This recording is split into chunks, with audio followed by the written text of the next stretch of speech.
The cracked vinyl stool didn't deserve the man who sat on it. That was the first thing Michael Susan noticed, not his face, not his hands, not the way the rain outside had plastered his dark trench coat flat against his shoulders like a second skin. It was the contradiction of him. The way a man who looked like he'd lost everything somehow made the entire diner feel smaller just by entering it. He hadn't announced himself. He never did. The bell above the door of the Rusty Anchor had chimed at 9:47 de la noche, and Min Hun Lee had walked in the way cold air walks into a room, not with force, but with the quiet, inevitable authority of something you cannot stop. The fluorescent light above the door flickered once, as if it recognized him and thought better of shining too brightly. He chose the far end of the counter. The last stool. The one closest to the fire exit. Of course he did. Michael Susan watched him from the corner of her eye while she refilled a coffee mug she'd already refilled twice. She was good at watching without being seen. 23 years of learning how to make herself small in spaces that didn't want her had made her very, very good at it. She watched the way his gaze swept the diner in one slow rotation, the booths, the kitchen window, the parking lot through the rain-streaked glass, the two off-duty deputies nursing pie at table 4, and she recognized that kind of looking. That wasn't the looking of a hungry man searching for a menu. That was a man counting exits. His trench coat was dark, nondescript, the kind of coat designed to disappear in a crowd. But the coat was a lie. She could see it in the architecture of what lay beneath, the clean, razor-precise line of a collar that belonged to a suit that cost more than her rent, more than her car, more than every piece of furniture in her apartment stacked together and set on fire. The coat was a costume. The man inside it was something else entirely. He had a face that gave nothing away. Angular. Steel. The kind of handsome that felt dangerous, like a blade left carelessly on a kitchen counter. His black hair was slightly damp at the temples from the rain, and he hadn't bothered to smooth it. He didn't look in the mirror behind the counter. Men who looked like him, men who knew exactly what they were, rarely needed mirrors. He folded his hands on the counter. And that was when she saw it. Used the flash. Used the fraction of a second between one breath and the next, when the sleeve of his trench coat shifted against the edge of the counter and the overhead light caught the deep, cold green of a jade ring on his right pinky finger. It was heavy and old, carved with a pattern she recognized the way you recognize a word in a language you were never supposed to know, not with your mind, but with something older. Something in the blood. Her hand trembled. The coffee pot hit the counter with a sound like a gunshot. Nobody looked up except him. His eyes found hers in the space of a heartbeat, and for one terrible second, Michael Susan was absolutely certain that he could see every thought moving behind her face. His expression didn't change. His posture didn't shift. But something in those eyes, dark and still as a winter lake right before it freezes, sharpened by a single, microscopic degree. She looked away first. She always looked away first. Don't react. Don't react. Don't you dare react. She picked up the coffee pot. She moved to the next stool. She breathed. Being here, she heard the slow, what sound of Sheriff Miller's cruiser pulling into the lot, headlights sweeping through the rain-streaked window like a warning nobody wanted to read. She had been working the Rusty Anchor for 3 years, 2 months, and 11 days. She knew its sounds the way you know the sounds of a building you're afraid of, the loose hinge on the kitchen door, the particular moan of the second-floor vent, the exact rhythm of Miller's boots on the linoleum when he was in a mood that meant someone was going to bleed tonight. He was in that mood tonight. The door swung open and Sheriff Dale Miller filled the frame the way a bad memory fills a quiet room, sudden, unavoidable, and somehow larger than the space it should occupy. His uniform strained against his gut. His head sat low over as the color of old rust. He scanned the diner with the lazy, proprietary satisfaction of a man who believed he owned everything he could see. His gaze landed on Michael Susan. It always did. Susan. He said her name like it was an accusation. You got a fresh pot, or you gonna stand there holdin' that old one all night? Fresh pot's coming, Sheriff. Her voice came out even. They had practice. Miller sauntered to his usual stool, 3 down from the stranger at the end, and dropped onto it with the boneless confidence of a man who'd never once been told he couldn't sit anywhere he wanted. He dropped his hat on the counter. He didn't look at the man in the trench coat. Not yet. Michael Susan moved behind the counter, reaching for the fresh pot. Her hands were steady now. They made them steady through an act of sheer will that took everything she had. She poured Miller's coffee. She did not look at the end of the counter. She did not look at the jade ring. She did not think about her father's voice, low and urgent through a crackling phone line, 12 years ago, if you ever see the Winter King's mark, baby girl, the jade ring, 3 dragons, no crown, you run the other direction. Or you remember what I told you? You remember the words. She did not think about any of that. She thought about the coffee pot. She thought about the tip she needed for her electric bill. Who's the tourist? Miller's voice was casual. Conversational. That was the worst version of his voice. She looked up. Miller was staring at the end of the counter now, openly, with the particular brand of contempt he reserved for people he'd already decided didn't belong. The stranger hadn't moved. They looked up. His hands were still folded on the counter with the patience of a man who had waited out worse things than a small-town sheriff. Don't know, Michael Susan said. Just came in. H.M. Miller picked up his mug. Didn't they drink? Lot of strangers using our roads lately. Lot of people driving through who don't know the rules of how we do things here. I said it to Michael Susan. But he meant it for the man at the end of the counter. The stranger's hands unfolded slowly. He turned his head, just slightly, just enough, and looked at Miller with those winter-like eyes. He didn't speak. He didn't adjust his posture or stiffen his jaw or do any of the things men did when they were trying to establish dominance. He simply looked, and somehow that was worse than anything else he could have done, because Miller was the kind of man who needed a reaction to feed on, and the stranger gave him nothing. Nothing. Miller's jaw tightened. Michael Susan's heart was hammering so hard she was certain everyone in the diner could hear it. She moved back toward the end of the counter on legs that felt like they belonged to someone else. She stopped in front of the stranger. She looked at the counter, not his face. "Can I get you something?" she asked. The stranger's voice, when it came, was low. Quiet. The kind of quiet that a room has to stop breathing to hear. "Water," he said. "Just water. Please." She nodded. She reached for a glass. She turned toward the tap. And in the 3 seconds her back was turned, she made a decision that she understood, with the calm, terrible clarity of someone who has stopped being afraid and started being something else entirely, might change the shape of her life forever. Her father had died in soul with a bullet that wasn't meant for him, shielding a 19-year-old boy who would grow up to become the most feared man in 3 countries.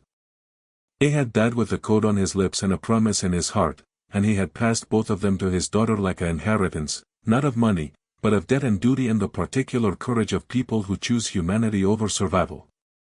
She filled the glass. She carried it to him. She set it down on the counter with both hands, and as she leaned forward, as she positioned herself between him and Miller's line of sight, as she tilted her head as though checking the glass for smudges, she brought her lips to within 2 inches of his ear. She said 7 words. 7 words her father had taught her. 7 words that belonged to a dead woman's lullaby, to a language of loyalty that only 2 people in this diner could possibly understand. The crane only flies when the lotus blooms. She straightened up. She stepped back. She picked up her coffee pot.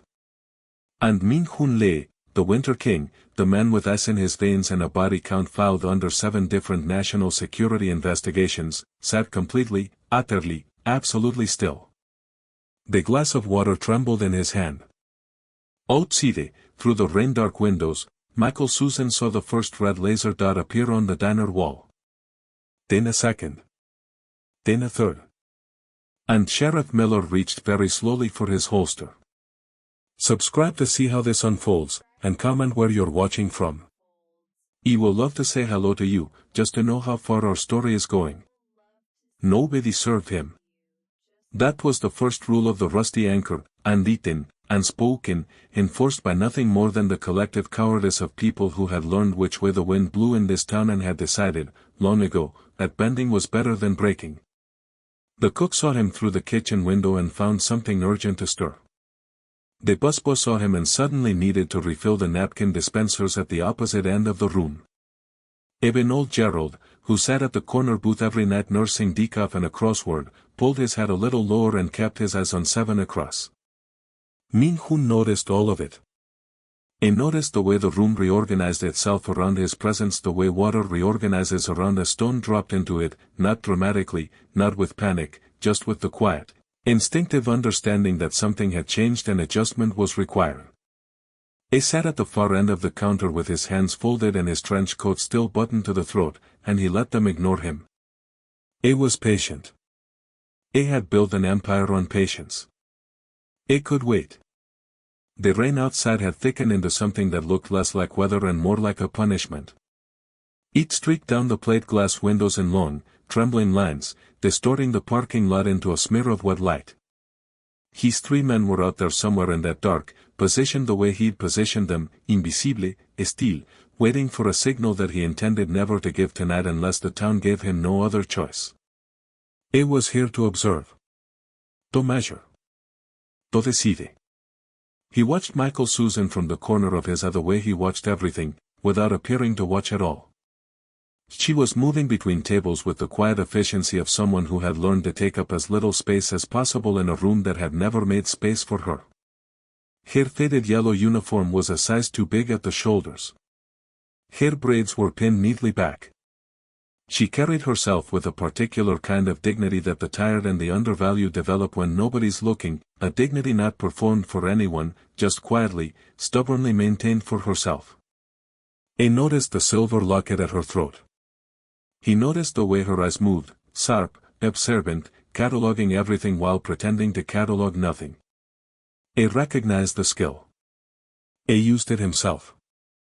The bell above the door did not need to ring for the room to know Sheriff Miller had arrived.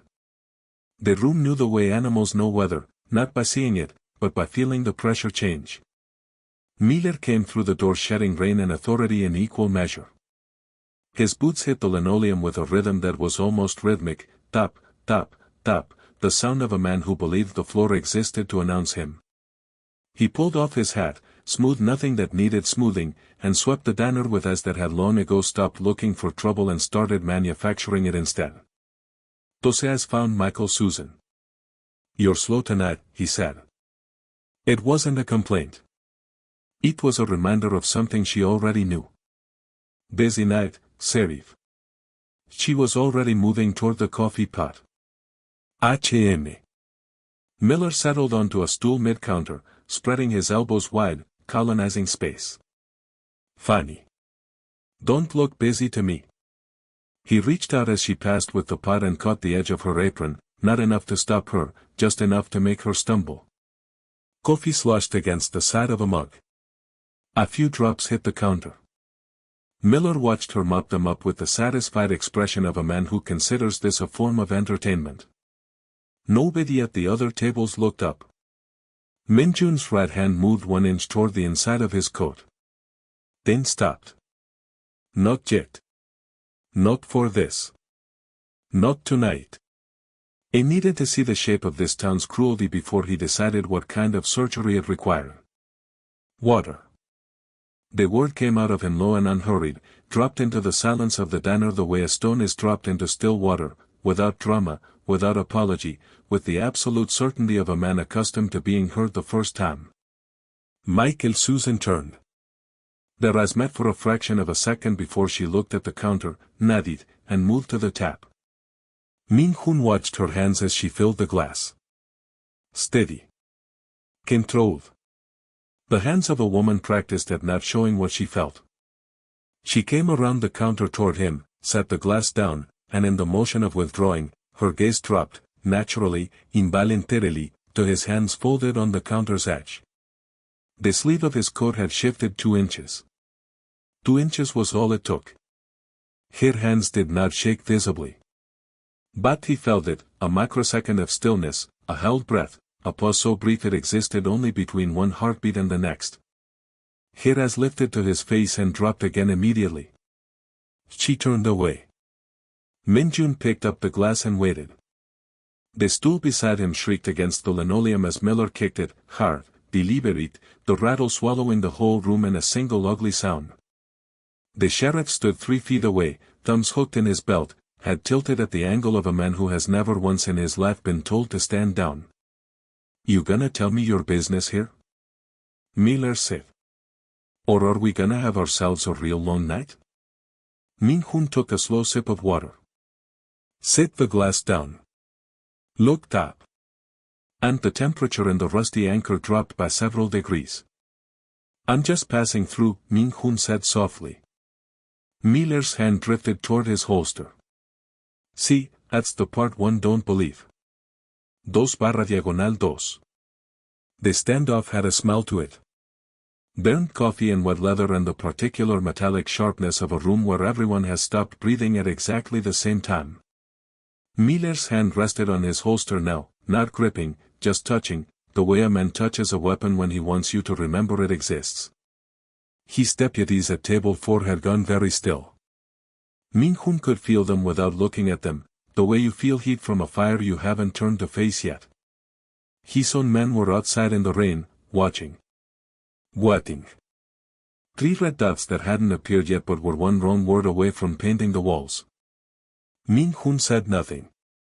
He looked at Miller the way winter looks at everything, without preference, without hurry, without mercy.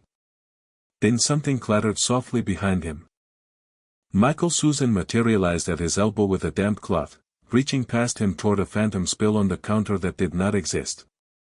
It was done smoothly, naturally, the practiced invisibility of a woman who had learned to move through dangerous rooms without disturbing the air. She pressed the cloth to the dry counter in small, circular motions. Her body angled between Minjun and Miller's direct line. Her lips came within 2 inches of his ear. 7 words. Barely a breath. A whisper so quiet it existed only in the space between 2 people and nowhere else in the world. The crane only flies when the lotus blooms. The glass in Min-hun's hand stopped moving. Everything stopped. Not on the outside he was still the same still, cold stranger on the same cracked stool. But inside, in the place behind his ribs where the Winter King had built his fortress over 20 years of careful, deliberate ice, something cracked.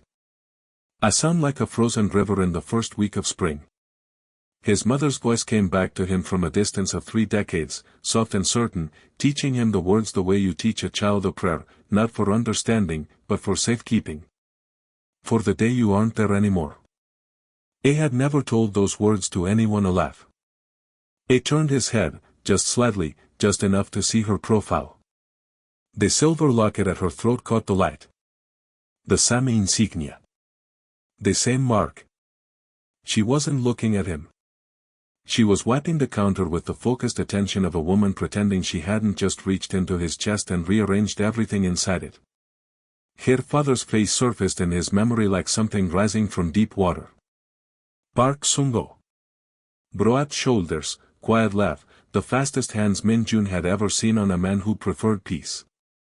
The bullet had been meant for a 19-year-old boy who hadn't yet learned that being untouchable was something you built, not something you were born with. Sun-woo had known that. Sun-woo had stepped anyway. The radio on Miller's belt crackled. Serif, we got movement in the tree line. 3, maybe 4 tangos in dark gear, northern perimeter. The temperature of the room changed again, but differently this time. Miller's casual cruelty evaporated, replaced by something colder and more professional. His eyes sharpened. His hand closed around the holster properly now, and the 2 deputies at table 4 were already on their feet, hands moving. Well, Miller said slowly, the performance gone from his voice entirely. Looks like our drifter brought friends. He reached for Min-hun's collar. Min-hun stood up. He didn't lunge. It didn't shout. It simply rose from the stool to his full height and let the trench coat slide from his shoulders in one fluid motion, and the room saw what had been underneath it the entire time. The charcoal silk suit caught the light like armor. Every line was precise, intentional, devastating. At his throat, where the collar fell open, the dragon tattoo uncurled up the side of his neck and inked the color of deep water, ancient, elaborate, unmistakable to anyone who knew what it marked. Miller's hand froze in the air between them. "Call them off," Min-Hun said quietly. "Your men and mine. Everybody goes home. You're not in a position to." "Serif." Min-Jun's voice didn't rise. "It didn't need to. I know who sent you. I know which organization is signing your checks and I know the name of the account it comes from. I have known since I sat down." He reached slowly into his breast pocket and produced a phone. On the screen was a photograph, Miller, a wire transfer, a date. "The men outside will stand down the moment you holster your weapon. Or I send this to 6 different federal addresses and you spend the rest of your career explaining it." The diner held its breath. Miller looked at the phone. He looked at the tattoo. He looked at the suit. He looked at the man who had walked in disguised as nothing and turned out to be everything, and something behind his eyes shifted, the slow, ugly recognition of a predator who has just realized he wandered into the wrong territory. His hand dropped from the holster. He picked up his hat from the counter. He put it on. He walked to the door without another word and his deputies followed and the door swung shut behind them and the rain swallowed the sound of their boots on the gravel and then there was only quiet. Michael Susan hadn't moved. Min-Hun turned to face her. She was standing very straight now, shoulders back, the protective shyness burned away by whatever fire the last 5 minutes had lit inside her. Her eyes were full but her jaw was set and she looked, in that moment, exactly like her father had looked in the last second before he stepped forward. Min-Jun reached into his pocket. He set a folded envelope on the counter between them. He picked up his coat. He walked to the door.